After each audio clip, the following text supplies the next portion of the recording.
14મું વાક્ય, મૂળ તત્વમાં ક્યાંય ભેદ નથી. કહ્યું ને, મૂળ તત્વમાં તને આશંકા હોય, પણ જે મૂળ તત્વ આત્મ તત્વ છે એમાં કોઈ દર્શનમાં ભેદ નથી.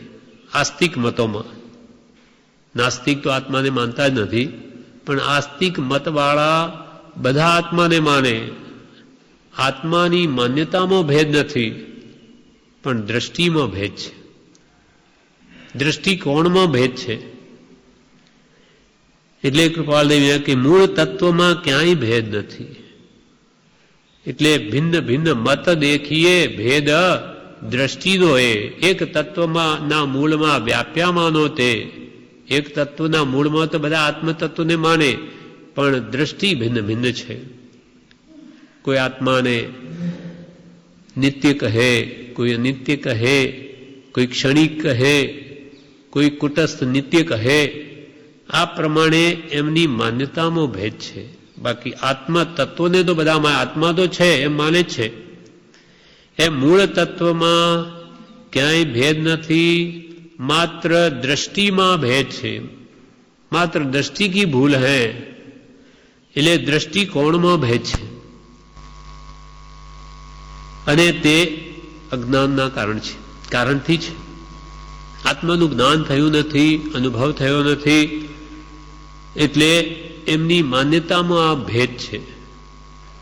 માત્ર દ્રષ્ટિમાં ભેદ છે એમ ગણી આશય સમજી પવિત્ર ધર્મમાં પ્રવર્તન કરજે, એમ બધાનો આશય સમજશે. જે સ્યાદવાદથી ભગવાન વિતરાગનો ધર્મનો પ્રાણ જે સ્યાદવાદ છે, સ્યાત અસ્તિ સ્યાત નાસ્તિ, સ્યાત અસ્તિ નાસ્તિ, સ્યાત વક્તવ્ય સ્યાત અવક્તવ્ય, એ જે સાત નયો છે, એ નયથી, અપેક્ષાવાદથી, અનેકાંતવાદથી અથવા સ્યાદવાદથી વસ્તુના અનંત ધર્મો છે, ગુણધર્મો, તેને સમજી અને પછી તું પવિત્ર ધર્મ પ્રવર્તન કરજે કે જેથી તારો આત્મા નિર્મળ થાય. મૂળ તત્વમાં ક્યાંય ભેદ નથી, માત્ર દ્રષ્ટિમાં ભેદ છે એમ ગણી આશય સમજી પવિત્ર ધર્મમાં પ્રવર્તન કરજે, તો તારી આશંકાઓ દૂર થઈ જશે. તને જે ધર્મ સંબંધી જે શંકાઓ છે તે બધી મટી જશે. પણ કેવી રીતે? તો કે સ્યાદવાદથી. સ્યાદવાદ તત્વને જાણ્યા વિના તો એનો કદી પણ નિકાલ આવે નહીં.